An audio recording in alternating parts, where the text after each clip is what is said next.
প্রিয় বন্ধুরা, তোমরা যারা সেন্ট্রালাইজ অ্যাডমিশন পোর্টালের মাধ্যমে কলেজে ভর্তির জন্য আবেদন করে ফেলেছো ও তোমরা অনেকেই জিজ্ঞাসা করছো যে আমাদের মেরিট লিস্ট কবে বেরোবে, কটা বেরোবে, একই সাথে আমরা অ্যালটমেন্ট কবে পাবো, অ্যাকচুয়ালি আমরা আমাদের পেমেন্ট করে কিভাবে ভর্তি হব বা কবে, তো সমস্ত কিছু বিস্তারিত জানাবো এবং কবে তোমাদের মেরিট লিস্ট বেরোচ্ছে সেটাও বিস্তারিত এই ভিডিওতেই আলোচনা করব তোমাদের জিজ্ঞাসা অনুযায়ী। কাজেই তোমরা যারা আমার ভাই বোন রয়েছো সেন্ট্রালাইজ পোর্টালের মাধ্যমে কলেজে ভর্তি হতে চাইছো, তারা ভিডিওটি প্রথম থেকে শুরু করে শেষ পর্যন্ত ওয়াচ করো।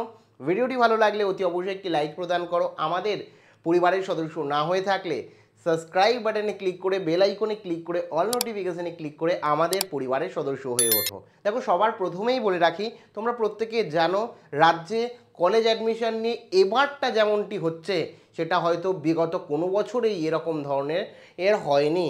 স্টুডেন্টরা রয়েছে অনিশ্চয়তার মধ্যে, সমস্যার সৃষ্টি হচ্ছে এবং তোমরা রীতিমতো জানো, তোমাদের জানিয়ে দিয়েছি রাজ্যের ওবিসি জটের কারণে কিন্তু কলেজ অ্যাডমিশনের প্রক্রিয়া বা আবেদন প্রক্রিয়াও কিন্তু অনেকটা পিছিয়ে দিয়েছে, যেটা 15 তারিখ রীতিমতো আবেদন চলবে।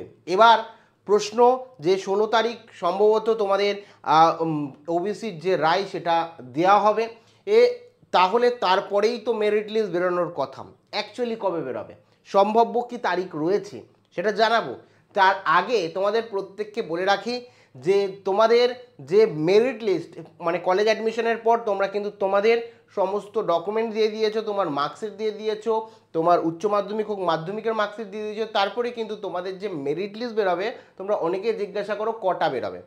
আমি কিন্তু তোমাদের প্রত্যেককে জানিয়ে রাখি, তোমাদের মেরিট লিস্ট কিন্তু এই সেন্ট্রালাইজ পোর্টালে রীতিমতো জেনারেল মেরিট লিস্ট কিন্তু প্রকাশিত হয়, যেটা শুধুমাত্র তোমার জন্য না, প্রত্যেকটি ছাত্রছাত্রীর জন্য যারা যারা ফর্ম ফিল আপ করেছে তাদের অ্যাকচুয়াল একটা লিস্ট প্রকাশিত হয়। যে তুমি মনে করছো যে তোমাকে হয়তো লিস্ট দেখতে হবে, এমন না।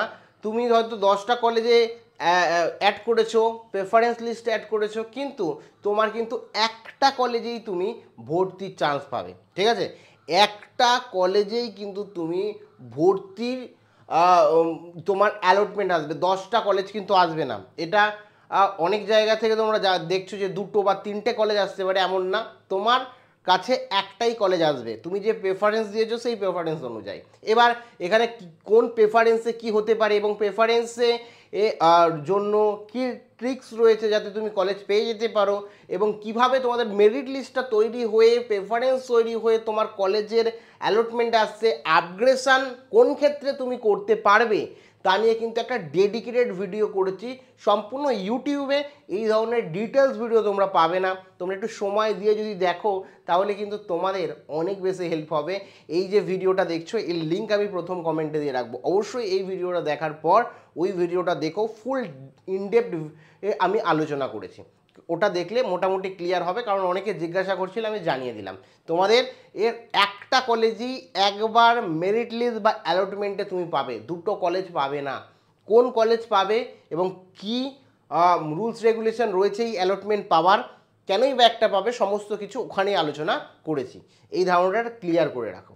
আর যাদের হয়তো নাম্বার কম রয়েছে, জিজ্ঞাসা করছো, কনফিডেন্স নেই যে এই নাম্বারে আমরা পাবো কি না এই কলেজ, তারা কিন্তু অবশ্যই একটু বেশি করে কলেজ রাখো। যেটা পছন্দের কলেজ সেটা তো রাখো ওপরে প্রেফারেন্স লিস্টে, যেটা পছন্দের নয় সেটাও কিন্তু তোমরা নিচে রেখে দাও, যাতে কোনো রকম অসুবিধা না হয়। যদি ওপরের কলেজে না পাও, তাহলে যাতে নিচের কলেজে অ্যাটলিস্ট অ্যালটমেন্ট আসে, তোমার নামে একটা কলেজের সিট বুকিং থাকে। কারণ আমি চাই আমার প্রত্যেকটি ভাই বোন যাতে ভর্তি নিয়ে এত সমস্যা তো অলরেডি পাচ্ছে, যাতে নিজের নম্বরের জন্য বা কয়েক নম্বর কম হওয়ার জন্য কেউ পিছিয়ে না থাকে, প্রত্যেকে অ্যাটলিস্ট কলেজে ভর্তি হতে পারে। এরপরে মেন বিষয় যে মেরিট লিস্ট বা অ্যালটমেন্ট লিস্ট কবে আসবে এই সেন্ট্রালাইজ পোর্টালে, তোমাদের প্রত্যেকে জানিয়ে রাখি। এই যে বললাম 15 তারিখ পর্যন্ত এখনও পর্যন্ত ভর্তির অ্যাডমিশন চলবে, সেক্ষেত্রে অ্যালটমেন্ট লিস্ট যদি আনতে হয় সেক্ষেত্রে 15 তারিখের পরেই হবে।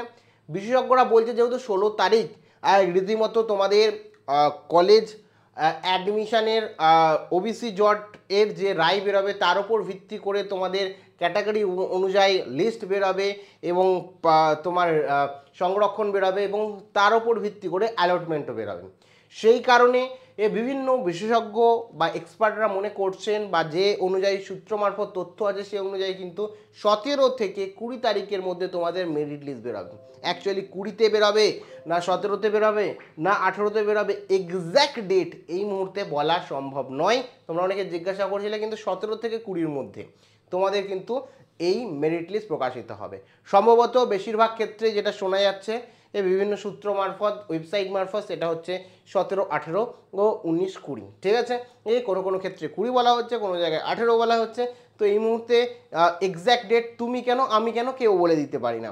তো আমাদের ওয়েট করতে হবে যতক্ষণ না পর্যন্ত ও রায় আসে, ততক্ষণ পর্যন্ত মেরিট লিস্ট বা অ্যালটমেন্ট আসা সম্ভব নয়।